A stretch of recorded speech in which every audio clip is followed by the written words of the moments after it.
امام احمد رضا خان محدث بریلوی رضی اللہ تعالی عنہ بارگاہ ابو بکر و عمر میں اور ان سے پہلے بارگاہ مصطفیٰ کریم میں محبتوں کا خراج پیش کرتے ہوئے عرض کرتے ہیں محبوب رب عرش ہیں اس سبز قبے میں۔ آپ کی خاموشی مجھے بتا رہی ہے کہ سفر بہت دیر تک چل نہیں پائے گا، اور آپ اگر بولیں گے تو حوصلہ ملے گا۔ اور میں بھی مسلک کے ماننے والوں کے سامنے گفتگو کر رہا ہوں جنہوں نے مسلک میں یہ شعر بھی پڑھا ہوگا، کیوں رضا آج گلی سونی ہے، اٹھ میرے دھوم مچانے والے۔ اب آپ سنیں گے اس شعر کو۔ محبوب رب عرش ہے اس سبز قبے میں، قبہ کہتے ہیں گنبد کو، اردو میں گنبد کو، اور عربی میں اسی گنبد کے لیے قبہ بولا جاتا۔ محبوب رب عرش ہے اس سبز قبے میں، پہلو میں جلوہ گاہ عتیق و عمر کی ہے۔ تھوڑا سا ایکو کم کریں گے، زیادہ نہیں، آواز مت کم کیجئے گا، ایکو ہلکا سا کم کیجئے۔ محبوب رب عرش ہے اس سبز قبے میں، اس جملے پہ ذرا غور کرنا۔ محبوب رب عرش ہے اس سبز قبے میں، پہلو میں جلوہ گاہ عتیق و عمر کی ہے۔ میرے امام نے ایک ایڈریس اور پتہ بتا دیا۔ پتہ یہ ہے کہ جو پتہ مصطفیٰ کا ہے وہی پتہ ابو بکر کا ہے، جو پتہ مصطفیٰ کا ہے وہی حضرت عمر کا ہے۔ آپ کو اور آسان کر دوں، جس گنبد کے نیچے مدینے کے تاجدار تشریف فرما ہے، جلوہ فگن ہے، جلوہ سامہ ہے، جلوہ بار ہے، انہی کے پہلو میں مصطفیٰ کے دو یار ہیں۔ اور حکمت دیکھیے گا، رسول کریم صلی اللہ تعالی علیہ وسلم نے اپنے دو یاروں کو برابر میں دفن ہونے کی اجازت عطا فرما دی تاکہ زمانے کو پتہ چل جائے مصطفیٰ کریم کی بارگاہ سے فیض وہی پائے گا جس کے دل میں ابو بکر و عمر کی محبت ہوگی۔ سمجھ گئے آپ؟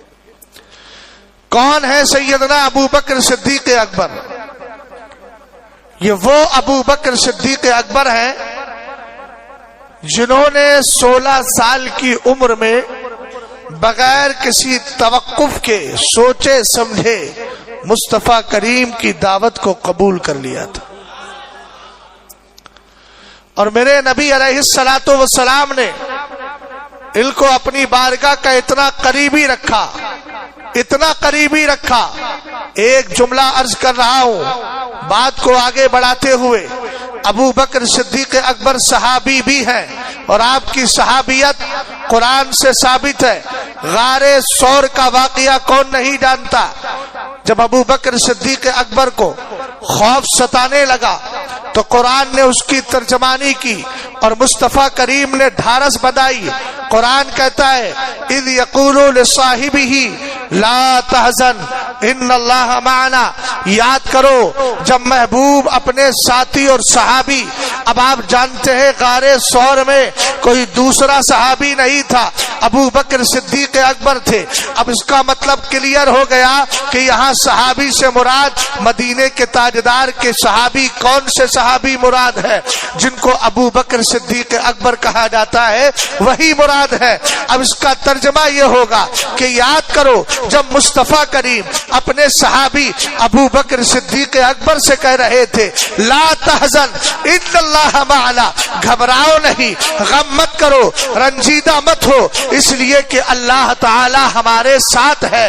اللہ کی رحمت، اس کی نصرت، اس کی حمایت، اس کی مدد ہمارے ساتھ ہے۔ اور یہاں چونکہ بات غار ثور کی آ گئی تو ایک جملہ اور عرض کر دیتا ہوں، ذرا دیکھے تو صحیح، مصطفیٰ کریم اس غار شور کے اندر ہے، رسول کریم کے ساتھ ابو بکر صدیق اکبر ہے، میرے نبی کا سر مبارک ہے، سر اقدس ہے، ابو بکر صدیق اکبر کی زان مبارک ہے، نبی کا سر رکھا ہے ابو بکر صدیق اکبر کی زان پر، اور آپ دیکھ رہے ہیں اس وقت وہاں کوئی اور صحابی نہیں، اگر ہے تو ابو بکر صدیق اکبر ہے، نبی آرام فرما رہے ہیں، ابو بکر کی نظریں کہیں اور نہیں مصطفیٰ کے چہرے انور پر جمی ہوئی ہے۔ آپ تاریخ کو اٹھا کر دیکھ تو لے، ایسا منظر کہیں اور نہیں ملتا ہے، اگر ملتا ہے تو ابو بکر صدیق اکبر کے ساتھ ملتا ہے۔ اور ایک جملہ اور عرض کر رہا ہوں تاکہ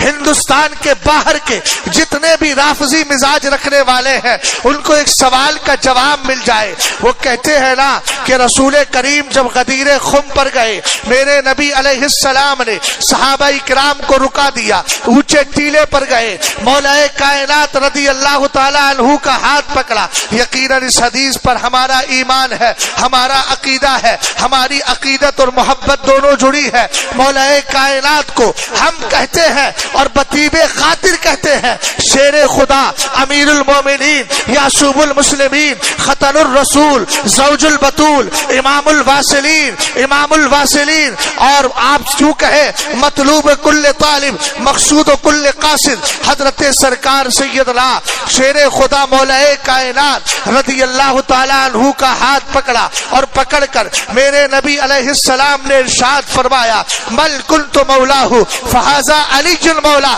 الحمدللہ رب العالمین۔ اس حدیث پر ہمارا یقین ہے، حضرت شیر خدا مولا کائنات ہے، ہم ان کو اپنا مولا مانتے ہیں، لیکن مولا کا معنی ہرگز آقا نہیں لیتے، مولا کا معنی محبوب لیتے ہیں، دوست لیتے ہیں۔ ادھر میرے نبی نے حضرت علی کا ہاتھ پکڑا ہے، اور ادھر غار ثور میں مصطفیٰ کریم علیہ السلام ابو بکر کو ساتھ لے کر کے گئے۔ اب آپ کو ایک بات اور بتا دوں، چونکہ حضرت علی سے کسی نے کہا تھا رسول پاک ہمارے مولا ہے، تم ہمارے مولا نہیں ہو، تو آقا کریم علیہ السلام نے اس کہنے والے کی اچھی فہمائش کی تھی اور سمجھایا تھا اور اعلان کیا تھا کہ جس کا میں مولا ہوں اس کا علی مولا ہے۔ ہم نے کہا سنو، جب مولائیت کا اور حضرت علی کی محبوب اور ان کے دوست ہونے کا اعلان کیا جاتا ہے تو اس کے لیے میدان چاہیے، اور راز خلافت سمجھانا ہو تو اس کے لیے کھپا ہوا مکان چاہیے۔ حضرت علی کو سامنے لا کر سب کے سامنے علی کی محبت کو اجاگر کیا ہے، اور ابو بکر کو میرے نبی اپنے ساتھ غار ثور کے اندر لے گئے تاکہ راز خلافت کو سمجھا دیا جائے اور دنیا والوں کو بتا دیا جائے کہ جس ابو بکر کے کاندھے پر تمہارا نبی سوار ہوا ہے، جس ابو بکر کی ران پر تمہارے نبی نے سر رکھا ہے، جو آج بار نبوت اٹھا رہا ہے، وہ میرے بعد بار خلافت بھی اٹھاتا ہوا نظر آئے گا۔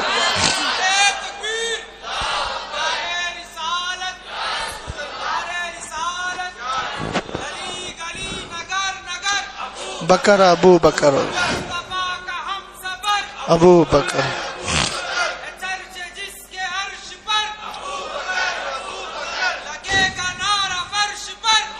بکر ابو بکر، ماشاءاللہ توجہ ہے آپ کی، کو سمجھ میں آیا؟ اب حضرت ابو بکر صدیق اکبر ہے صحابی، پہلے صحابی ہونے کی حیثیت سے بات کر رہا ہوں، قرآن سے صحابیت ثابت ہو گئی؟ بولو، سب مل کے میری آواز کے برابر آواز نہیں بنا پا رہے ہیں، اتنے لوگ، میں تنہا آپ کی آواز پر اپنی آواز کو غالب رکھ رہا ہوں، کیا بات ہے؟ آپ کم سے کم اپنی آواز تو اونچی کرے، محبت سے بولے۔ ہاں اب آگے بڑھے۔ صحابی کہتے کس کو ہے؟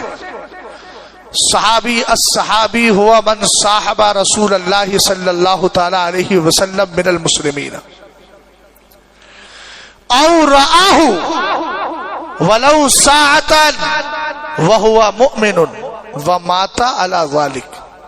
صحابی وہ ہوتا ہے، وہ خوش نصیب مسلمان مومن جس نے ایمان کی حالت میں یا تو حضور کی صحبت پائی ہو یا حضور علیہ السلام کو تھوڑی دیر کے لیے دیکھ لیا، اور ایمان کی حالت میں دیکھا بھی ہو اور حالت ایمان میں دنیا سے گیا بھی ہو. توجہ ہے، جمعے کی شب چل رہی ہے بھائی، مبارک شب ہے. اب آپ ذرا دیکھیں، صحابی کی تعریف ہو گئی، سمجھ میں آ گیا. صحابی وہ ہے جو میرے نبی علیہ السلام کی صحبت میں رہا ہو. صحابی وہ ہے جس نے تھوڑی دیر ہی کے لیے صحیح مگر مصطفیٰ کا چہرہ انور دیکھا ہو، نبی کی زیارت کی ہو، آقا کریم علیہ السلام کے دیوانوں حالت ایمان میں دنیا سے گیا ہو. ہم نے کہا صحابیت تو بہت سارے حضرات کو ملی، کوئی ایسا صحابی ہے جو اس نے مصطفیٰ کریم علیہ السلام کے چہرہ انور کو ایمان کی حالت میں دیکھا اور دیکھتے ہی دنیا سے رخصت ہو گیا.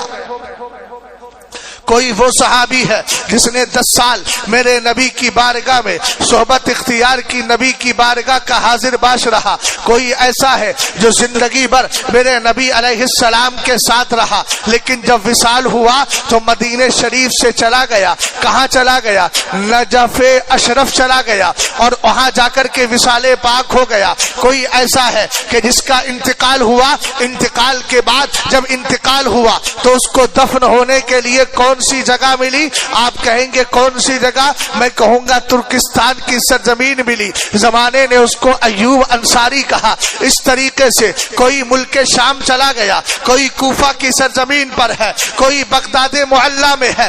الگ الگ یہ صحابہ کرام ہے، رہے مصطفیٰ کریم کے ساتھ، لیکن مشیت الہی نے چاہا کہ محبوب کے صحابہ کا فیض اور ان کی برکتیں دنیا بھر میں عام کر دی جائے، اس لیے الگ الگ صحابہ کرام کا مدفن بنا. ہم نے کہا آپ جانتے ہیں صحابی جس زمین پر آرام فرماتا ہے بعد وصال، اس زمین والوں کے لیے انعام کیا ہے؟ ما من احد من اصحابی یموت بارض الا بعث قائدا ونورا لهم یوم القیامہ. میرے آقا علیہ السلام فرماتے ہیں صحابی انتقال کے بعد جس زمین میں دفن ہوتا ہے اس زمین والوں کے لیے انعام یہ ہے کہ جب قیامت کے دن صحابی اپنی قبر سے اٹھایا جائے گا تو جتنے ادھر اہل ایمان ہوں گے وہ بھی قبروں سے اٹھیں گے، اور یہ صحابی ان کے لیے لیڈر بھی رکھا جائے گا، ان کا قائد بنایا جائے گا، ان کے لیے نور بنایا جائے گا.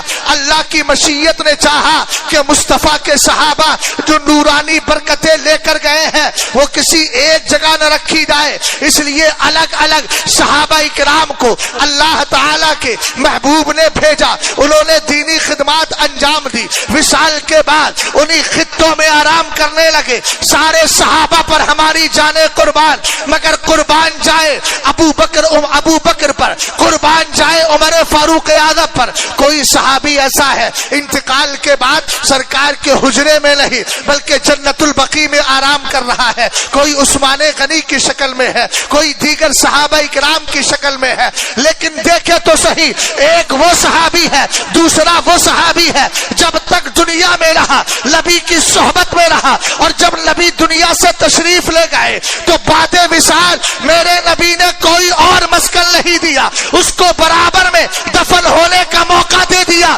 اور ان دونوں میں بھی اگر تقابل کیا جائے تو نبی سے قبر کے اعتبار سے جو قربت ہے اسی ذات کا نام ابو بکر صدیق اکبر ہے. ہم نے کہا دیکھے تو صحیح، وہ صحابی نبی کی صحبت میں تھے، انتقال سے پہلے بھی تھے اور بعد وصال بھی نبی کے برابر میں ہے، نبی کی صحبت میں ہے اور قیامت تک یوں ہی رہیں گے. اور میرے نبی ایک دن مسجد نبوی شریف میں آئے، حضرت عمر کا ہاتھ میرے نبی نے پکڑا ہے، ایک طرف عمر فاروق اعظم ہے، دوسری طرف حضرت ابو بکر صدیق اکبر ہے، اور میرے نبی نے اس طرح ہاتھوں کی کیا اور اس کے بعد فرمایا ہاکذا نبعث یوم القیامہ، ہم قیامت کے دن ایسے ہی اٹھائے جائیں گے. محبوب رب عرش ہے اس سبز قبے میں، پہلو میں جلوہ گاہ. توجہ ہے؟ ایمان میں تازگی ہو رہی ہے کہ نہیں؟ بس تازگی ہی پیدا کرنا ہے. سمجھ گئے؟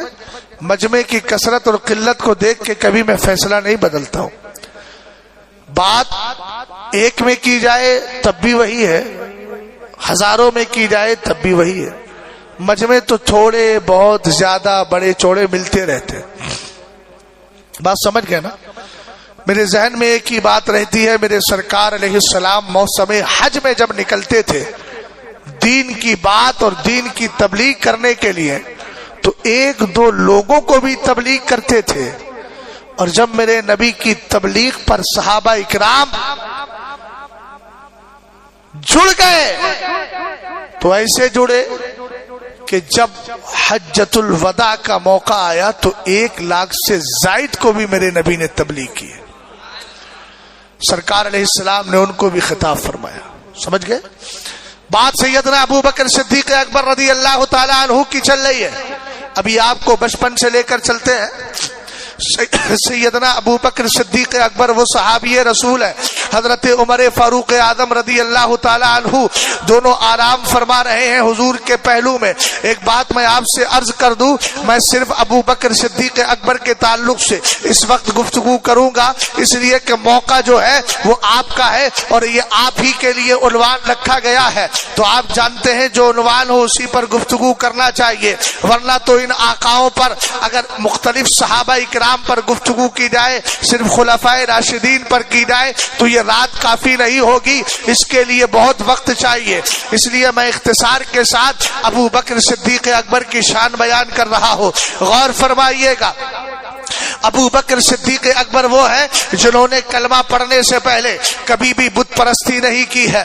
آپ نے کلمہ پڑھنے سے پہلے بھی بت پرستی نہیں کی، اور کلمہ پڑھنے کے بعد تو بت پرستی کا کوئی مطلب ہی سمجھ میں نہیں آتا، بلکہ اللہ تعالیٰ نے آپ کو پہلے بھی اس نجاست سے محفوظ رکھا اور بعد ایمان بھی اللہ تعالیٰ نے آپ کو اس سے محفوظ رکھا، اور ابدل آباد آپ اس چیز سے محفوظ رہے ہیں۔ ذرا توجہ فرمائیے گا، ابو بکر صدیق اکبر کی عمر چھوٹی ہے، آپ کے والد بزرگوار ایک دن بت خانے میں لے گئے اور سامنے کھڑے ہو کر کہا، ہذہ آلہتک الشم العلا فاسجد لہا۔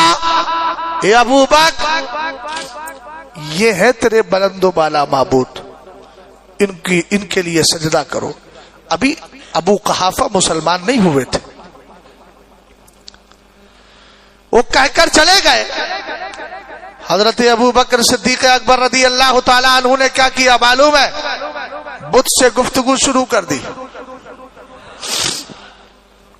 بولو، آپ نے فرمایا انا جائع فاطعمنی، مجھے بھوک لگ رہی ہے، کھانا کھلا۔ سبحان اللہ۔ اب بت کیا جواب دیتا؟ بت تو بت ہی بنا رہا، اس کے پاس کوئی جواب تھا ہی نہیں۔ سیدنا ابو بکر صدیق اکبر نے پھر کہا، انی عارن فاکسنی، میرے پاس کپڑے نہیں ہیں، مجھے کپڑے پہنا۔ بت نے کوئی جواب نہیں دیا۔ ابو بکر صدیق اکبر نے ایک پتھر اٹھایا، اور پتھر اٹھانے کے بعد آپ نے فرمایا، فَإِن قُلْتَ إِلَٰهًا فَامْنَعْ نَفْسَكَ، اگر تو سچ میں معبود ہے تو ابو بکر کے پتھر سے خود کو بچا کر دکھا۔ آپ نے پتھر لیا اور زور سے مارا، وہ اوندھے منہ گر گیا۔ ابھی آپ نہیں سمجھ پائے، 17واں پارہ پڑھا ہے؟ نہیں پڑھا ہے تو سنو، پڑھا ہے اور ترجمے سے نہیں پڑھا ہے تو بھی سنو۔ ابو بکر صدیق اکبر 4-5 سال کی عمر میں اختصار والی زندگی میں کس کی سنت ادا کر رہے ہیں؟ آپ کو معلوم ہے حضرت ابراہیم خلیل اللہ۔ کون ابراہیم خلیل اللہ؟ جو میرے مصطفیٰ کریم کے جد کریم ہے۔ خود میرے نبی فرماتے ہیں، الا دعوت ابی ابراہیم، میں اپنے باپ ابراہیم کی دعا ہوں، ربنا وابعث فیہم رسولا منہم۔ یہ آیت کریمہ ہے، جب حضرت ابراہیم نے مصطفیٰ کریم کو مانگا تھا اسی کی طرف اشارہ کیا۔ حضرت ابراہیم خلیل اللہ ہے۔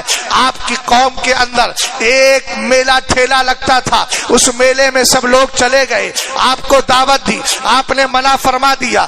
ابو بکر صدیق اکبر وہ ادھر میلے میں گئے، ابو بکر صدیق اکبر بت خانے میں گئے، اور جا کر کے آپ نے وہاں پر بتوں کو مسمار کر دیا، ان کو تہس نہس کر دیا، ان کو زمیں بوس کر دیا۔ دیا. آپ دیکھیں تو صحیح جو ابو بکر صدیق اکبر کر رہے ہیں بچپنے میں کس کی سنت ادا کر رہے ہیں؟ ابو بکر صدیق اکبر سیدنا ابراہیم خلیل اللہ کی سنت ادا کر رہے ہیں.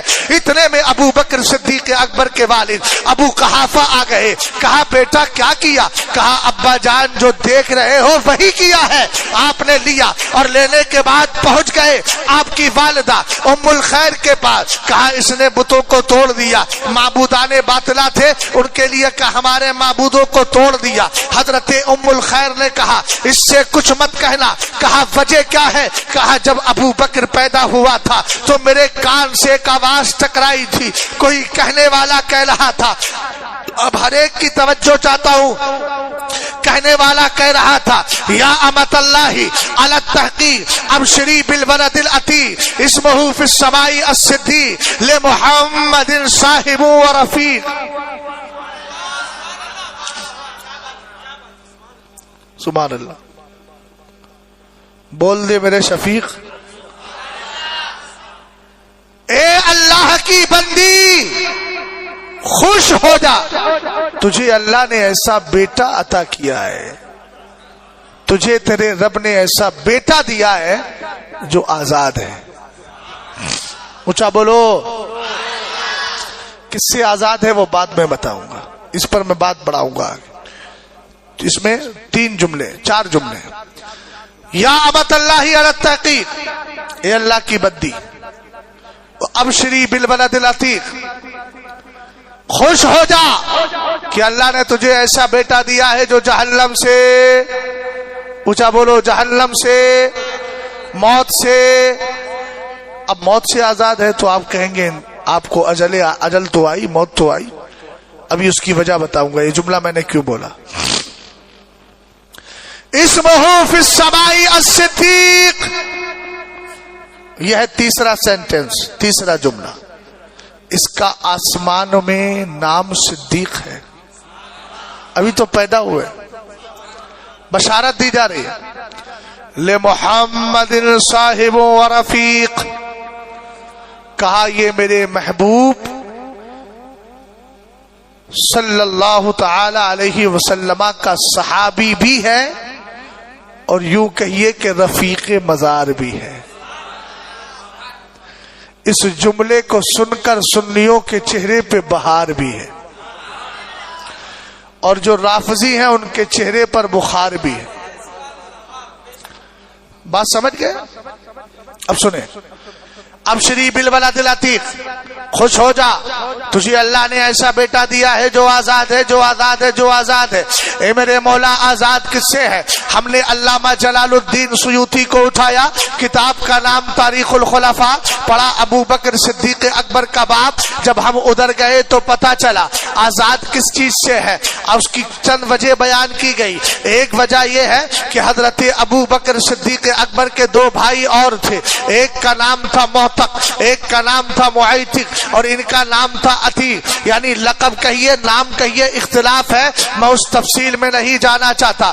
عتیق ایک ہے, موتق ان کا بھی انتقال ہو گیا, دوسرے ہیں معیتق ان کا بھی انتقال ہو گیا, تیسرے آئے عتیق. جیسے ہی ابو بکر صدیق اکبر پیدا ہوئے آپ کی والدہ نے آپ کو لیا, خانہ کعبہ میں لے کر پہنچی اور کہنے لگی اللہم ھذا عتیق من النار فہبہ لی, اے اللہ یہ موت سے آزاد ہے, دعا کر رہی ہے, اے اللہ اس کو موت سے محفوظ رکھ اور اس بچے کو مجھے دے دے.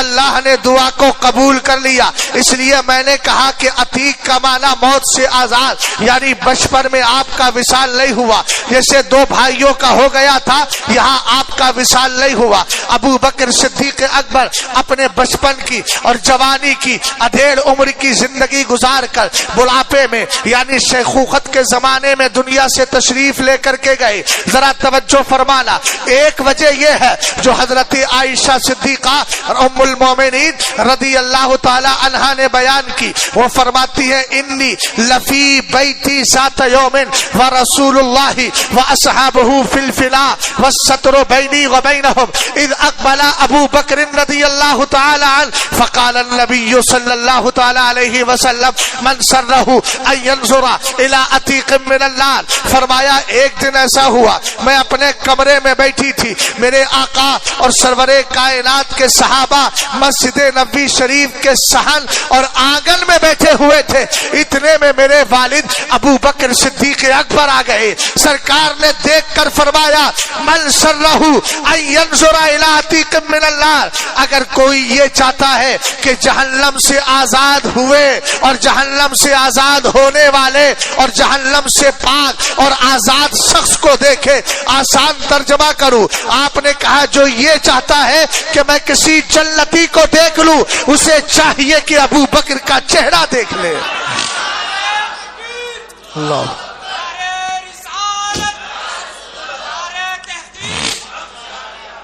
توجہ ہے, کس کو دیکھ لے؟ ابو بکر صدیق اکبر کو دیکھ لے. اب تو سمجھے آزاد کا کیا مطلب ہے. اچھا, دوسرا آپ کا لقب ہے, کہا اسمہ فی السماء الصدیق, اس کا نام آسمانوں میں کیا ہے؟ اونچا بولو, صدیق ہے. آسمانوں میں صدیق ہے. صدیق لقب کیسے پڑا؟ اس کو دیا بنا بھی سنے, غیر مقلدین بھی سنے. ابھی میں ایک بات اور کروں گا, غنیت الطالبین کو اٹھا کر کے غیر مقلدین رفع یدین کا مسئلہ تو بہت دکھاتے ہیں, لیکن ابو بکر کا حضرت غوث اعظم رضی اللہ تعالی عنہ کا عقیدہ کیوں نہیں بتاتے؟ دھیان سے سنیے گا. صدیق یہ صدقہ یصدق سے بنا ہے. صدق الصدق کا معنی ہوتا ہے سچا, اور صدیق کا معنی بہت بڑا سچا. اور سچا کیسے ہوتا ہے؟ جب آدمی سچی بات کی تصدیق کرتا ہے تو سچا ہو جاتا ہے. سیدنا ابو بکر صدیق اکبر رضی اللہ تعالی عنہ ایک دن گھر سے نکلے. جاء المشرکون الی ابی بکر, حضرت ابو بکر صدیق اکبر کے پاس کچھ کافر آئے, ابو جہل اور اس کے ساتھ والے, اور آنے کے بعد کہنے لگے حل لک الی صاحبک, اے ابو بکر تمہیں اپنے ساتھی محمد عربی روحنا فدا علیہ افضل الصلاۃ والتسلیم کے لیے کہا, ان کے بارے میں کچھ پتا ہے؟ کیا کہا کہ آپ کو اپنے ساتھی کے متعلق کچھ پتا ہے؟ حضرت ابو بکر صدیق اکبر رضی اللہ تعالی عنہ نے کہا کیا مطلب؟ کہا یزعم انہ اسری تلک اللیلہ, وہ کہتا ہے کہ ان کو آج رات جو ہے معراج کے لیے لے جایا گیا, اور معراج پر ان کو معراج میں سیر کرائی گئی. قرآن نے تو کہا نا سبحان الذی اسری بعبدہ. ابھی ابو بکر صدیق اکبر کی ملاقات مدینے کے تاجدار سے نہیں ہوئی ہے, سرور کائنات سید الانبیاء مالک جن و انس محمد عربی روحنا فدا علیہ افضل الصلاۃ والتسلیم سے ملاقات نہیں ہوئی. آقا علیہ السلام کے ساتھی میرے نبی کے صحابی ابو بکر صدیق اکبر ابھی راستے میں ہے. ابو جہل نے جب یہ کہا, کیا کہا؟ تمہیں اپنے یار اپنے ساتھی کے بارے میں پتا ہے؟ اب ذرا یہاں دیکھنا, حضور معراج سے واپس آئے تھے, کس نے اعتراض کیا تھا؟ ابو جہل نے, اس کے ساتھ والوں نے. ہمیں سمجھ میں نہیں آتا یہ معراج میں گئے کیسے, اتنے مختصر وقت میں سب کچھ دیکھ کر چلے آئے. لیکن ابو بکر صدیق اکبر کا جملہ سنے, جب آپ نے یہ دیکھا کہ یہ اعتراض کر رہا ہے, ابھی نبی علیہ السلام سے ملاقات نہیں ہوئی, مگر نبی پر بھروسہ کتنا ہے, نبی کی بات پر یقین کتنا ہے, آپ نے فرمایا واللہ انی لاصدقہ بخبر السماء غدوۃ وروحا. فرمایا تو ایک معراج کی بات کرتا ہے, قسم خدا کی اگر میرے آقا صبح شام اگر معراج سے بھی زیادہ حیرت میں ڈالنے والی خبریں لے کر آئیں گے, ابو بکر سوچے گا نہیں, ہر خبر کی تصدیق کرتا چلا جائے گا. معراج کو مانا ابو بکر نے اور نکارا ابو جہل نے. آج کے دور میں جو بھی جسمانی معراج کے منکر ہیں, ان کا رشتہ ابو جہل سے ہے, اور جو ایمانی اور جسمانی معراج کے جو مقر ہیں ان کا رشتہ ابو بکر صدیق اکبر سے ہے۔ اور ایک بات عرض کروں، حضرت عائشہ صدیقہ، حضرت امیر معاویہ رضی اللہ تعالی عنہما، ان دونوں کا جو استدلال پیش کرتے ہیں کہ دیکھیے انہوں نے کہا، تو حضرت عائشہ صدیقہ رضی اللہ تعالی عنہا کی عمر دیکھیے گا اور معراج کا واقعہ دیکھیے گا، یہ واقعہ کب ہوا اور ان کی عمر کتنی تھی۔ بات سمجھے کہ نہیں سمجھے آپ؟ اور یاد رکھیں حضرت عائشہ صدیقہ رضی اللہ تعالی عنہا نے جو دیکھا تھا اس کے اعتبار سے انہوں نے گفتگو کی، مگر امت کے سارے افراد نے مصطفیٰ کریم علیہ السلام کی جسمانی معراج کے تعلق سے عقیدہ رکھا۔ اور یوں بھی اگر سمجھا جائے کہ خواب والی معراج ہوئی ہے تو میں آپ سے پوچھنا چاہتا ہوں، خواب میں تو آدمی بہت کچھ دیکھتا ہے، اس پہ کون سی حیرت کی بات ہے؟ تو پھر قرآن نے کیوں کہا وَمَا جَعَلْنَا الرُّؤْيَا الَّتِي أَرَيْنَاكَ إِلَّا فِطْرَةً لِلنَّاسِ، ہم نے وہ رویت چشم یعنی معراج کے واقعے کو ہم نے نہ بنایا مگر لوگوں کے لیے آزمائش۔ تو یار رات میں دیکھ لوں اگر ہندوستان کا پردھان منتری بنا دیا گیا ہوں تو کون سی حیرت کی بات ہے؟ صبح اٹھوں گا ہر آدمی کہیں گے یار یہ تو خواب تھا۔ ارے ہوتا ہے کہ نہیں ہوتا ہے؟ تو خواب پہ حیرت کی کیا بات؟ ابو جہل خواب پر اعتراض کیوں کرے گا؟ اور پھر قرآن کہہ رہا ہے ہم نے اس کو جو ہے لوگوں کے لیے آزمائش بنایا۔ آپ کو معلوم ہے معراج کے واقعے کے بعد جنہوں نے کلمہ پڑھ لیا تھا ان کلمہ گو لوگوں میں سے بھی بہت سارے مرتد ہو گئے تھے۔ اب میں آپ سے پوچھنا چاہتا ہوں جو ہندوستان کے اندر صرف ایک ہی رٹ لگائے رہتے ہیں کہ خواب والی معراج ہوئی ہے، خواب والی معراج ہوئی ہے، ہم نے کہا خواب والی معراج کی رٹ لگانے والوں، ارے خواب پر کون اعتراض کرتا ہے؟ ابو جہل تمہاری طرح بے وقوف نہیں تھا، میں کہوں گا تھا کافر لیکن اتنی عقل لگتا تھا۔ آپ کہیں گے وہ کیسے؟ میں کہوں گا حضور کی بارگاہ میں کنکری لے کر آیا تھا تو یہی تو کہا تھا اگر نبی ہو تو بتاؤ۔ وہ کافر ہو کر یہ جانتا تھا کہ جو نبی ہوتا ہے وہ غیب کی خبریں رکھتا ہے، تو خود کو مسلمان کہتا ہے پھر کہتا ہے نبی کو غیب کی خبر نہیں۔ میں نے کہا نبی کو اکارڈنگ آف ڈکشنری دیکھا جائے تو نبی کا معنی ہی ہوتا ہے غیب کی خبر دینے والا۔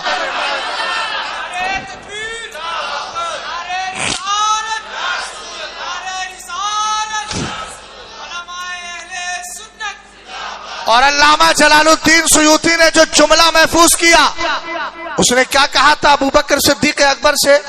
حل لکا الی صاحبی کا یزعم انہ اسریا اللیلہ، کہ ان کا یہ خیال ہے کہ آج رات ان کو آسمانوں کی سیر کے لیے لے جایا گیا تھا۔ بات سمجھ گئے؟ تو خواب پر کوئی اعتراض ہوتا ہے؟ آج تک کچھ یاران زمانہ کو یہی سمجھ میں نہیں آ رہا، ارے کم سے کم کچھ عقل کا بھی استعمال کر لو۔ بولو بھئی خواب اگر کوئی دیکھ کر کے جائے صبح کو خواب بیان کرے تو لوگ ہنستے ہیں۔ ہم نے کہا اس کا مطلب خواب والا معاملہ نہیں تھا، اور عبداللہ ابن عباس نے تو کلیئر کر دیا، آپ نے فرمایا حضور کو 2 بار معراج ہوئی ہے۔ عن ابن عباس رضی اللہ تعالی عنہما قال ان محمد صلی اللہ تعالی علیہ وسلم رأى ربہ مرتين بفؤاده ومرة ببصری، فرمایا میرے نبی علیہ السلام نے رب قدیر کا 2 بار دیدار کیا ہے، ایک بار مرتم بفؤادی ومرتم ببصری۔ بصر کا معنی کہیں بھی آپ دیکھ لیں، بصر کا معنی آنکھ ہوتا ہے، ظاہری بصیرت ہوتا ہے، یعنی آپ نے اپنے ماتھے کی آنکھوں سے اللہ تعالی کا دیدار کیا۔ دوسری چیز کیا ہے؟ ومرتم بفؤادی، اور ایک بار اپنے دل سے آپ نے اللہ رب العزت کا دیدار کیا۔ مگر یاد رہے سرکار علیہ السلام کو اپنے اوپر قیاس مت کرنا۔ ہم سوتے ہیں، ہماری آنکھ بھی سوتی ہے، ہمارا دل بھی سوتا ہے، لیکن میرے نبی فرماتے ہیں تنام عینایا ولا ینام قلبی، میری آنکھیں تو سوتی ہے لیکن میرا دل نہیں سوتا ہے۔ پتہ چلا بیدار دل سے اور بیدار آنکھوں سے مدینے کے تاجدار نے اپنے رب کا دیدار کیا۔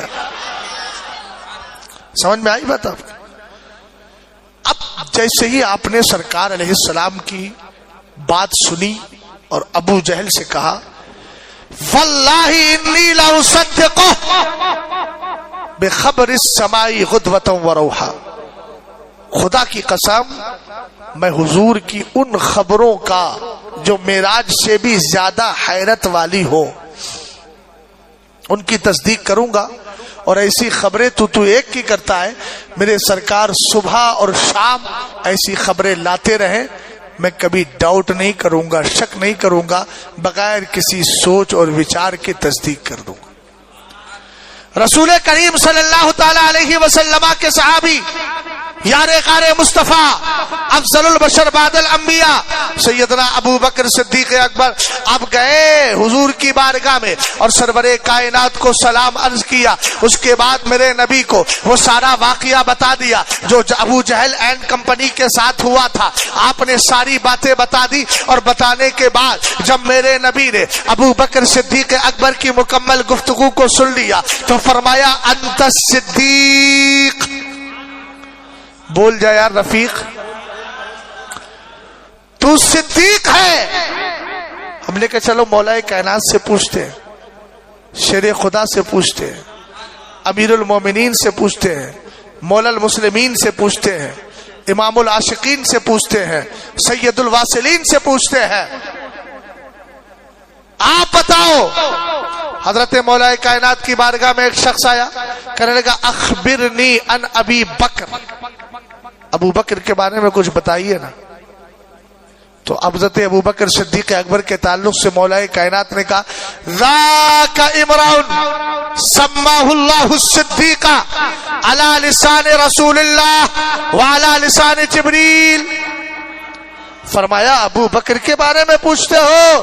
ارے ابو بکر تو وہ انسان ہے جن کا نام اللہ نے صدیق رکھوایا ہے مصطفیٰ کی زبانی اور جبریل کے ذریعے۔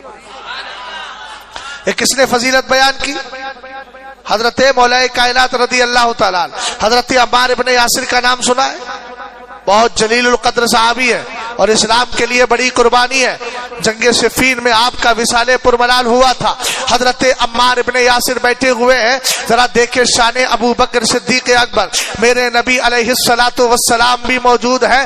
حضرت عمار ابن یاسر سے سرور کائنات نے ارشاد فرمایا اے عمار سنو، اتانی جبریل و آنفا، ابھی کچھ دیر پہلے میرے پاس جبریل آئے تھے۔ رسول کریم صلی اللہ تعالی علیہ وسلم آگے ارشاد فرماتے ہیں میں نے جبریل سے کہا، کیا کہا؟ حدثنی بفضائل عمر، اے جبریل ذرا عمر کی خوبیاں بتاؤ۔ حضرت جبریل امین کہنے لگے لو حدثتک بفضائل عمر بن الخطاب، کہنے لگے میرے آقا اگر میں عمر کی خوبیاں بیان کروں، منذ ما لبث نوح علیہ السلام فی قومہ، اور اتنے دنوں تک بیان کرتا رہوں جتنے دن حضرت نوح علیہ السلام اپنی قوم کے بیچ رہے۔ ہم نے قرآن کو اٹھایا، قرآن سے پوچھا حضرت نوح علیہ السلام اپنی قوم کے بیچ کتنا رہے؟ تو سورہ عنکبوت نے جواب دیا وَلَقَدْ أَرْسَلْنَا نُوحًا إِلَىٰ قَوْمِهِ فَلَبِثَ فِيهِمْ أَلْفَ سَنَةٍ إِلَّا 50 عَامًا،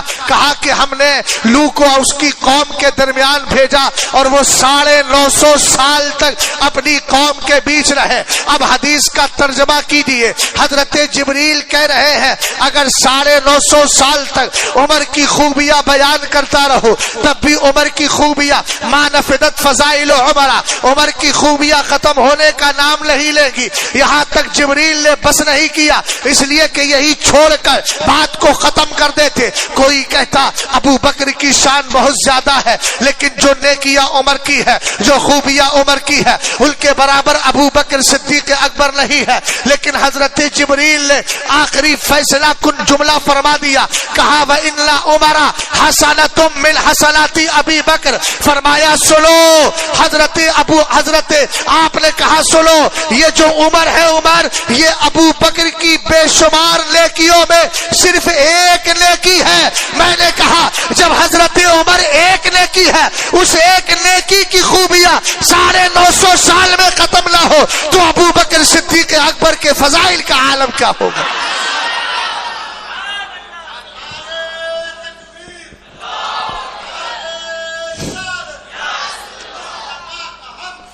ابو بکر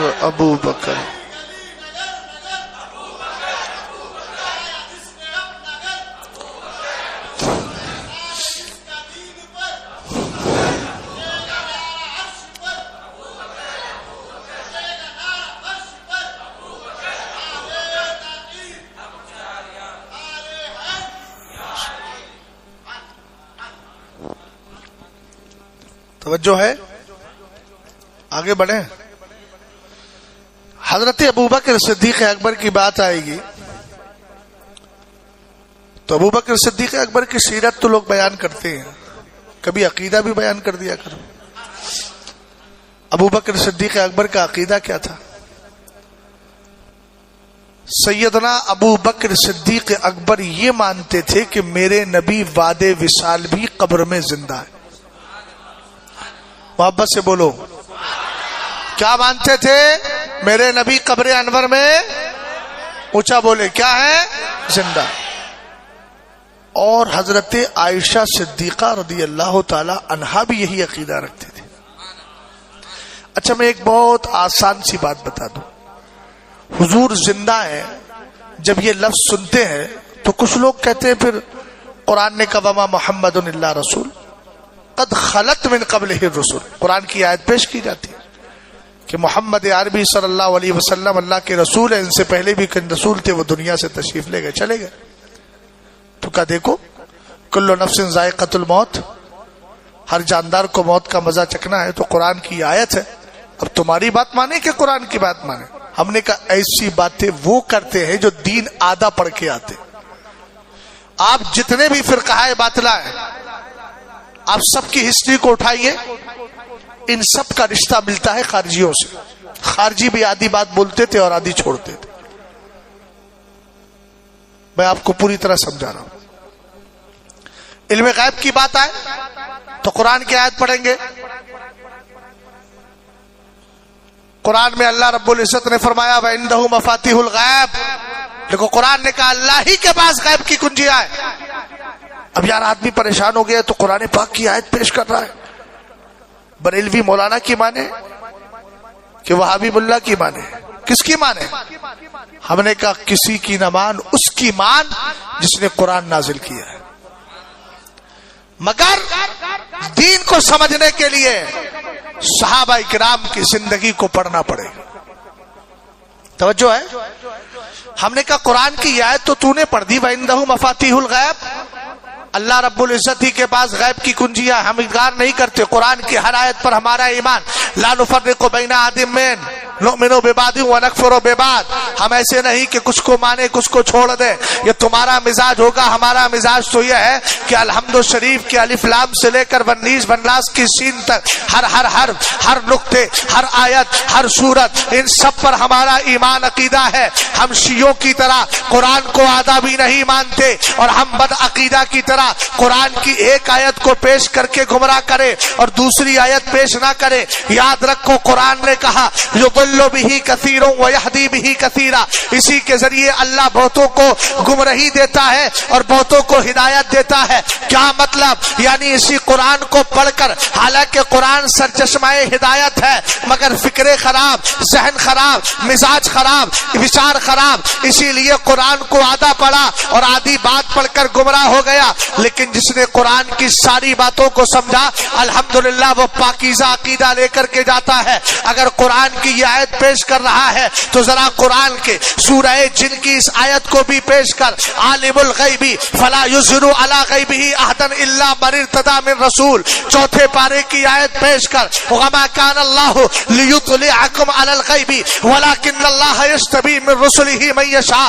قرآن کی یہ آیت بھی پیش کر. وعلمک ما لم تکن تعلم، قرآن کی یہ آیت بھی پیش کر. وما هو علی الغیب بدلیل. یہ وہ سب آیتیں ہیں جو نبی کے علم غیب کو ثابت کرتی ہیں. اب کیسے آپ دونوں آیتوں کو سامنے رکھ کر تطبیق دیں گے؟ صاف سا مطلب ہے کہ جہاں یہ کہا گیا کہ اللہ ہی کے پاس غیب کی خبر کنجیاں ہیں، اس کا مطلب یہ ہے کہ اللہ کے پاس غیب ہے مگر کسی کے بتانے سے نہیں، بلکہ از خود بالذات. اور نبی کریم کے پاس بھی غیب ہے مگر اللہ کے بتانے سے. مسئلہ کلیئر ہوا؟ اچھا، نبی علیہ السلام قبر میں زندہ ہے، کہنے لگے قرآن کی آیت ہر جاندار کو موت کا مزہ چکھنا ہے. میں نے کہا حضور کو بھی اجل آنی آئی. ہمارے امام نے کہا نا انبیاء کو بھی اجل آنی ہے، مگر ایسی کہ فقط آنی ہے. سمجھنے میں کچھ پریشانی ہے؟ نہیں ہے تو سبحان اللہ تو بولنا چاہیے. حضرات انبیاء کو بھی اجل آئی. فَإِذَا جَاءَ أَجَلُهُمْ لَا يَسْتَأْخِرُونَ سَاعَةً وَلَا يَسْتَقْدِمُونَ. قرآن کہتا ہے جب ان کو اجل آئے گی یعنی انسانوں کو تو نہ ایک منٹ پیچھے ایک ساتھ پیچھے ہو سکتے ہیں نہ آگے ہو سکتے ہیں. انبیاء کو بھی اجل آئی مگر کچھ دیر کے لیے تاکہ اللہ کا وعدہ پورا ہو جائے.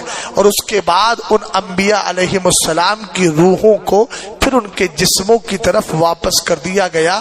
اب ان کی زندگی ٹھیک ایسی ہی ہے، حصی ہے، دنیاوی ہے، بالکل ایسی ہی ہے جیسے وہ دنیا میں تشریف فرماتے.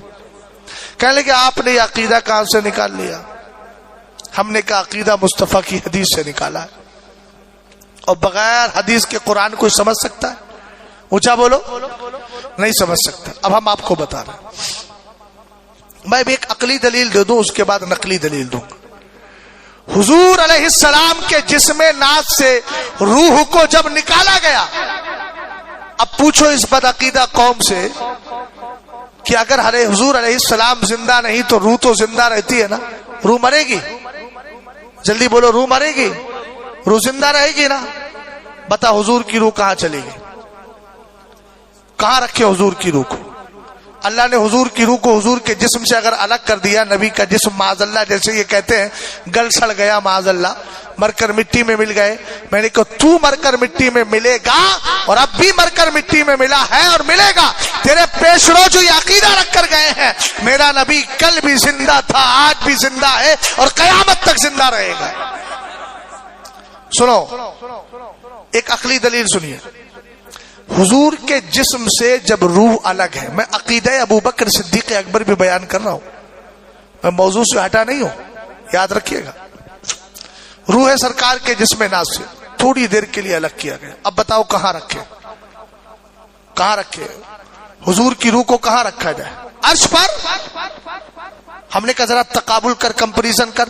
عرش افضل ہے یا میرے نبی کا جسم؟ جلدی بولو. عرش افضل ہے کہ نبی کا جسم؟ نبی کا جسم. بولے عرش تو نہیں، لوح پہ لے جاؤ. میں نے لوح افضل ہے کہ نبی کا جسم؟ ہم نے کہا اسی طریقے سے تفصیل میں عرش پر نہیں، کرسی پر نہیں، لوح پر نہیں، قلم پر نہیں، ملکوت پہ نہیں. اسی طریقے سے ہم نے کہا پہلے آسمان میں، دوسرے میں، تیسرے میں، چوتھے میں، پانچویں میں، چھٹے میں، ساتویں میں نہیں. زمین پر آجا، خوبصورت سے خوبصورت جگہ لے کر آ، وہاں پر نہیں، ادھر نہیں، ادھر نہیں. وجہ کیا ہے؟ میں نے کہا یہ دنیا کا کوئی بھی خطہ اور دنیا کا کوئی انسان میرے نبی سے افضل نہیں ہو سکتا. وجہ یہ ہے کہ اللہ نے انسانوں کو پیدا کیا ہے تو نبی کے صدقے میں، کائنات کے ذرے ذرے کو بنایا تو نبی کے صدقے میں. خود اللہ نے محبوب سے کہا تھا من اجلی کا استہ البتھا وارفع السماء وامرج الماء واجعل الثواب والعقاب والجنۃ والنار. کہا تھا محبوب یہ آسمان جو اٹھا رہا ہوں، بلند کر رہا ہوں، یہ تیرے لیے. زمین بچھا رہا ہوں یہ تیرے لیے. سمندر اور دریاؤں کا پانی تیرے لیے. اے میرے محبوب جب کائنات کی ساری چیزیں اللہ نے مصطفیٰ کے لیے پیدا کی تو آپ جان دے. ایک حدیث اور سن لے. رب نے کہا وَلَقَدْ خَلَقْتُ الدُّنْيَا وَأَهْلَهَا لِأُعَرِّفَهُمْ كَرَامَتَكَ وَمَنزِلَتَكَ عِنْدِي. کہا محبوب میں نے دنیا اور دنیا والوں کو اس لیے پیدا کیا ہے تاکہ تیری عظمت، تیری شان، تیرا وقار، تیرا مرتبہ، تیری رسپیکٹ اور تیری جتنی عزت ہے میری بارگاہ میں یہ دنیا والوں کو بھی بتا دوں. پتا چلا کائنات کی کوئی چیز نبی کے جسم سے بہتر نہیں ہو سکتی. اب جب نبی کے جسم سے روح نکل گئی تو عقل بھی کہہ رہی ہے سب سے بہتر جب نبی کا جسم ہے تو روح کہیں اور نہیں اسی جسم کی طرف لوٹا دی جائے. بات سمجھے؟ اچھا حضور نے ایک حدیث فرمائی، حدیث صحیح ہے. حضور علیہ السلام نے فرمایا سنو مجھ پر درود پڑھا کرو جمعے کے دن. اکثروا علی من الصلاۃ فی، جمعے کے دن کثرت سے درود پڑھا کرو. صحابہ کرام نے عرض کیا کیوں؟ میرے سرکار نے فرمایا فَإِنَّ صَلَاتَكُمْ مَعْرُوضَةٌ عَلَيَّ. سر اوپر اٹھائیں میری طرف دیکھیں. فرمایا تمہارا درود میری بارگاہ میں پیش کیا جاتا. سبحان اللہ. صحابہ اکرام نے عرض کیا کیفا تعرض صلاتنا وقد علمتا، حضور آپ کے وصال کے بعد بھی ہمارا درود آپ کی بارگاہ میں پیش کیا جائے گا؟ بول رہے یار سوال تو بالکل سٹیک ہے نا، سمجھ گئے؟ انہوں نے کیا سوال کیا؟ یہ سوال ہے، عقیدہ نہیں ہے، اس کو بھی سمجھیے گا، صحابی کا سوال ہے، عقیدہ۔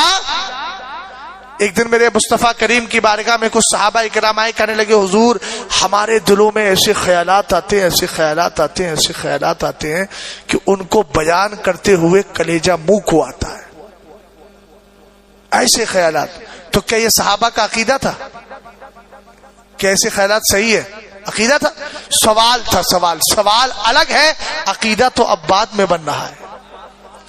عقیدہ جو میرے نبی ارشاد فرما رہے، اب اس پر عقیدہ کیسے جم رہا ہے صحابہ کا؟ حضور نے فرمایا ان اللہ تعالی حرم علی الارض ان تاکل اجساد الانبیاء فنبی اللہ حی یرزق، میرے نبی نے ارشاد فرمایا اللہ نے زمین پر حرام کر دیا ہے کہ وہ نبیوں کے جسموں کو کھائے۔ تو فرمایا اللہ کے سارے نبی قبروں میں، اور اس کے بعد کیا فرمایا؟ یرزق، روزی بھی دیے جاتے ہیں۔ اب بھیا اگر جسم محفوظ نہیں ہے تو کھائیں گے کیسے؟ بتاؤ یرزق کا کیا مطلب ہے؟ بولو، ارے سمجھے کہ نہیں سمجھے؟ بات سمجھ گئے نا؟ عقیدہ سمجھ میں آیا؟ یہی پاکیزہ عقیدہ ہے۔ اب اسی عقیدے کے ساتھ بڑھو۔ حضرت ملا عبد الرحمن جامی رحمت اللہ تعالی علیہ نے شواہد النبوہ میں ارشاد فرمایا جب ابو بکر صدیق اکبر کے وصال کی گھڑی قریب آئی، آپ نے اپنے احباب کو جمع کیا، اپنے قریبی لوگوں کو جمع کیا، اور جمع کرنے کے بعد آپ نے فرمایا جب میرا وصال ہو جائے مجھے نہلا کر، غسل دلا کر، کفن پہنا کر نبی علیہ السلام کی چوکھٹ پہ لا کے رکھ دینا، سرکار کی قبر انور کے قریب لے جانا، اور حضور علیہ السلام کو سلام پیش کرنے کے بعد اجازت مانگنا، اگر قبر سے آواز آ جائے تو مجھے حضور کے برابر میں دفن کرنا، اور اگر آواز نہ آئے تو پھر مجھے جنت البقیع میں دفن کرنا۔ اب بتاؤ زندہ سی آواز آتی ہے یا مردہ کی آواز آتی ہے؟ ارے ابو بکر صدیق اکبر، ہم دین آج کے وہابی دیوبندیوں سے نہیں لیں گے، ہم دین ابو بکر صدیق اکبر سے لیں گے، اس لیے کہ وہ مصطفیٰ علیہ السلام کی بارگاہ سے ڈائریکٹ فیض پانے والے ہیں۔ ابو بکر صدیق اکبر کہہ رہے ہیں کہ جب میرا وصال ہو جائے تو سرکار کی قبر انور کے قریب لے جانا، سلام پیش کر کے حضور سے اجازت مانگنا، قبر انور سے آواز آئے تو جواب دینا۔ صحابہ نے سلام عرض کیا اور کہہ دیا ھذا ابو بکر یحب ان یدفنا، کہا ان یدفنا معک، فرمایا سرکار علیہ السلام یہ آپ کی بارگاہ میں ابو بکر ہے اور یہ چاہتے ہیں کہ ان کو آپ کے برابر میں، آپ کے ساتھ میں دفن کر دیا جائے۔ حضرت ملا جامی فرماتے ہیں قبر سے آواز آئی ادخل الحبیبہ الی الحبیب، یار کو یار کے پاس لے کر کے آ جاؤ۔ میں نے کہا اگر نبی قبر میں زندہ نہیں تھے تو پھر یہ آواز آئی کیسے؟ آواز مردوں کی نہیں آتی ہے، آواز زندوں کی آیا کرتی ہے۔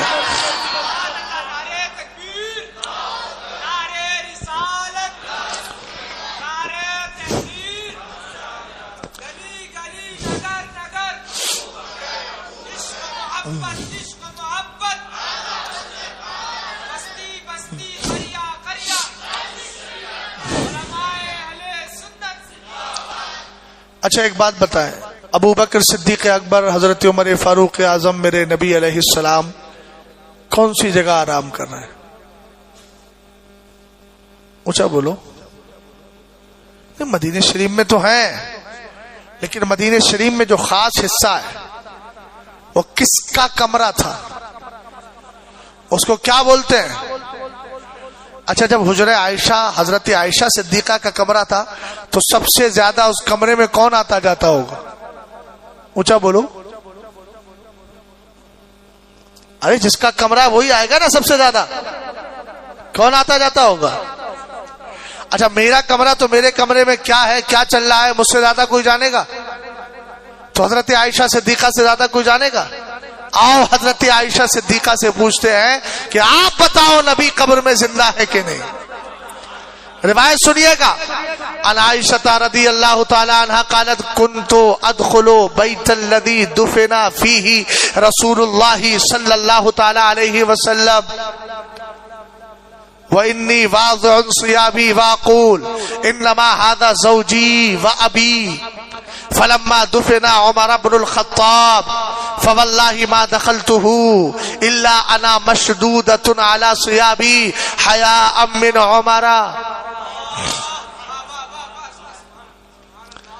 بڑی قیمتی دلیل ہے مگر میں نے بڑے آسانی کے ساتھ آپ تک پہنچا دی. سمجھ گئے؟ بیدار ہے؟ حضرت عائشہ صدیقہ رضی اللہ تعالی عنہ فرماتی ہیں کنت ادخلو. دیکھیے ایک ہوتا ہے پاسٹ ٹینس میں آپ کہتے ہیں میں گیا تھا،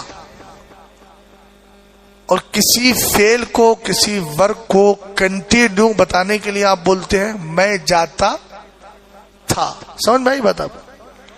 ہماری عربی زبان میں ایک فعل ہوتا ہے فعل ماضی استمراری، یعنی ایسا کام جو گزشتہ زمانے میں کنٹینیو کیا گیا ہو. حضرت عائشہ صدیقہ فرماتی ہے قلت ادخل، میں داخل ہوتی تھی بیتی، اپنے اسی گھر میں جس گھر میں میرے سرکار کو دفن کیا گیا تھا. اور کہا اس کے بعد ابو بکر صدیق اکبر کو بھی دفن کر دیا گیا. کہ میں آتی جاتی حضور دفن تھے پھر بھی کمرے میں آتی. اس کے بعد ابو بکر صدیق اکبر دفن ہو گئے. کہتی ہے پھر بھی کمرے میں آتی جاتی. کیسی آتی؟ کہتی ہے وَإِنِّي وَاضِعٌ عَلَى ثِيَابِي، کہتی ہے وَإِنِّي وَاضِعٌ ثِيَابِي، میں دوپٹہ اوڑھ کر نہیں آتی، پردے کے ساتھ نہیں آتی. ہم نے کہا اے میری ماں ام المومنین عائشہ صدیقہ کیوں نہیں آتی؟ کہتی ہے میں کہتی انما ھذا زوجی و ابی، پردہ کروں تو کروں کس سے؟ یہ میرے والد ہیں، وہ میرے شوہر. آتی جاتی پردے کے ساتھ نہیں، بغیر پردے کے آتی، اس لیے کہ نہ باپ سے پردہ ہے نہ شوہر سے پردہ ہے. ارے ہم نے کہا ایک بات تو بتائیں میرے عزیز، اب جب انتقال ہو گیا معاذ اللہ، بد عقیدہ لوگوں کے اعتبار سے بول رہا ہوں، اگلے جملے کے اعتبار سے معاذ اللہ، جو یہ کہتے ہیں مر کر مٹی میں مل گئے معاذ اللہ، ان سے پوچھو کہ جب حضرت عائشہ صدیقہ رضی اللہ تعالی عنہا کمرے میں آ جا رہی ہے تو یہ کہنے کی کیا ضرورت ہے وَإِنِّي وَاضِعٌ ثِيَابِي، میں اپنا دوپٹہ اوڑھ کر نہیں آتی، پردے کے ساتھ نہیں آتی تھی کمرے میں. ارے جب انتقال ہو گیا تو کمرے میں پردے کے ساتھ آؤ بغیر پردے کے آؤ، کیا فرق پڑتا ہے؟ مگر میں نے کہا فرق پڑتا ہے، اس لیے کہ فرق اس لیے پڑتا ہے کہ جو خود مردہ ہے وہ نبی کو مردہ مانتے ہیں، اور جو خود زندہ ہے وہ نبی کو زندہ مانا کرتے ہیں. توجہ فرمائیے گا، جن کا عقیدہ زندہ ان کے عقیدے میں نبی زندہ، اور جن کا عقیدہ مردہ ان کے عقیدے میں نبی مردہ. معاذ اللہ رب العالمین. ذرا توجہ فرمائیں، حضرت عائشہ صدیقہ کہتی ہے میں آتی جاتی تھی، اور آنے کے بعد میں پردے کے ساتھ نہیں آتی، اور کہتی پردہ کروں تو کروں کس سے؟ ادھر میرا شوہر، ادھر میرے شوہر، ادھر میرے والد بزرگوار. لیکن کہتی ہے فلما دفنا عمر بن الخطاب رضی اللہ تعالی عنہ، لیکن بعد وصال جب میرے کمرے میں ابو بکر کے ساتھ، مصطفیٰ کریم کے ساتھ، حضرت ابو بکر کے ساتھ اور مصطفیٰ کریم کے ساتھ عمر کو دفن کر دیا گیا. اب جملہ سنیے گا، فواللہ ما دخلتہ، کہتی ہے خدا کی قسم اس کے بعد میں کبھی بھی کمرے میں آئی وَإِلَّا أَنَا مَشْدُودَةٌ عَلَى ثِيَابِي، بغیر پردے کے نہیں آئی، کپڑوں میں لپٹ کر کے آتی تھی. میں نے کہا میری اماں حضرت عائشہ صدیقہ یہ تو بدعقیدہ قوم دیوبندی سرکار کو مردہ کہہ رہی ہے معاذ اللہ، اور جب نبی کے نزدیک مردہ تو عمر کہاں زندہ ہوں گے، ابو بکر کہاں زندہ ہوں گے؟ آپ پردے کے ساتھ کیوں آ رہی ہے؟ کہا حیا من عمر، مجھے عمر سے شرم آتی تھی اس لیے پردہ کر کے آتی تھی. حضرت عائشہ صدیقہ نے حیا من عمر کہہ کر اس بدبخت قوم کو بتا دیا یہ سن، عمر قبر میں مردہ نہیں زندہ ہے، اور جب عمر زندہ ہے تو عمر نے جس کے ہاتھ پر بیعت کی ہے وہ ابو بکر بھی زندہ ہے، اور جب دونوں یار زندہ ہے تو ان کے مصطفیٰ کریم بھی قبر میں زندہ ہے۔ بریلی کا امام کہنے لگا محبوب رب عرش ہے، اس سبز قبے میں پہلو میں جلوہ گاہ عتیق و عمر کی ہے۔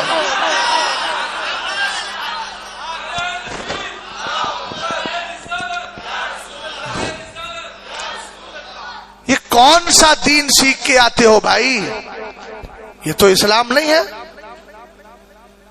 قرآن کی آیت ہے محمد الرسول اللہ، محمد اللہ کے رسول ہیں، تھے کہ ہیں؟ بالکل آسان سی بات ہے۔ مثال کے طور پر بھائی بیٹھے، اللہ لمبی عمر دے، کیا کرتے ہیں آپ کیا کرتے ہیں؟ سیلس مین۔ نام کیا ہے؟ امجد بھائی سیلس مین۔ سیلس مین ان کا پیشہ ہے۔ اللہ لمبی عمر دے، انتقال تو ہونا ہی ہے۔ اب انتقال کے بعد کوئی آیا، امجد بھائی سیلس مین گھر پر ہیں؟ گھر والوں نے کہا نا، تھے، ہے نہیں۔ کیا بولا جائے گا؟ جلدی بولو۔ اب ہم نے کہا اتنی بھی عقل نہیں ہے، کچھ تو کم سے کم سینس ہونا چاہیے۔ قرآن کا 26واں پارہ ہے، سورہ فتح کی آخری آیت، محمد الرسول اللہ، محمد اللہ کے رسول تھے یا ہیں؟ یہ ہیں کس کے لیے بولا جاتا ہے؟ پرزین کے لیے نا۔ تو پرزین میں جو چیز ہو وہ، میں نے کہا تیرا رسول مردہ ہوگا، میرا رسول تو کل بھی زندہ تھا، آج بھی زندہ ہے، تو خود مردہ اس لیے تو رسول کو بھی مردہ کہہ رہا ہے معاذ اللہ۔ ہم خود زندہ، ہمارا عقیدہ زندہ، تو زندہ ہے واللہ، تو زندہ ہے واللہ، میری چشم عالم سے چھپ جانے۔ کہنے لگے اگر ہے تو زندہ ہے تو نظر کیوں نہیں آتے؟ میں نے کہا ہوا زندہ ہے کہ نہیں؟ دیکھیے ہوا کبھی؟ فرشتہ ہے؟ دیکھا ہے؟ بولو۔ ارے جس دن نظر آئے گا اس دن تم بچ پاؤ گے؟ ارے بولو نا یار، بولو۔ اچھا چلو، اب آتے ہیں غنیت الطالبین کی طرف۔ ہم نے کہا یہ غیر مقلدین غنیت الطالبین کو لے کر کے رفع یدین کا مسئلہ تو بہت اٹھاتے ہیں۔ ارے کبھی ابو حضرت غوث اعظم رضی اللہ تعالی عنہ کا عقیدہ بھی تو بتا دیا کر۔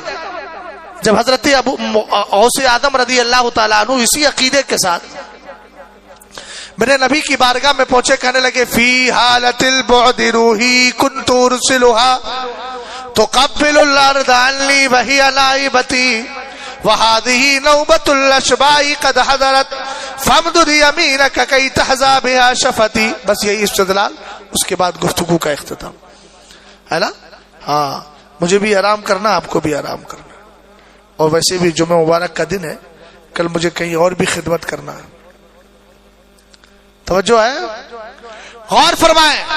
سیدی غوث پاک ہے اور جا کر کے وہذہ نوبۃ الاشباء، کہنے لگے حضور میرے سرکار، جب مجھے آپ کی یاد آتی تھی اور میں بغداد میں ہوتا، مدینہ شریف سے دور ہوتا نا، تو میں اپنی روح کو آپ کی بارگاہ میں بھیج دیتا، وہی تقبل الارض عنی وہی نائبتی، وہ میری طرف سے آپ کے روضہ پاک کی زمین کو چوم کر چلی جاتی۔ یہ غوث پاک کہہ رہے ہیں۔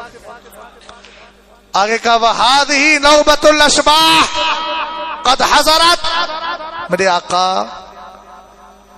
اب آج صرف روح کی باری نہیں ہے، عبد القادر جسم کے ساتھ آیا ہے۔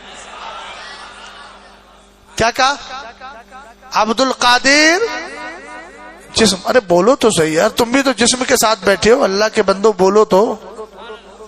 ایسی صحتوں سے کیا فائدہ جن میں آوازیں تک نہ نکل سکے؟ بیماروں کی طرح آواز نہیں نکلنا چاہیے، ماروں کی طرح آواز نکلنا چاہیے۔ بلند آواز سے بولو اور محبت سے، ہاں ایک بار اور بولو محبت سے۔ سیدی غوث پاک رضی اللہ تعالیٰ عنہ کہنے لگے وہذہ نوبۃ الاشباء قد حضرت، اے میرے آقا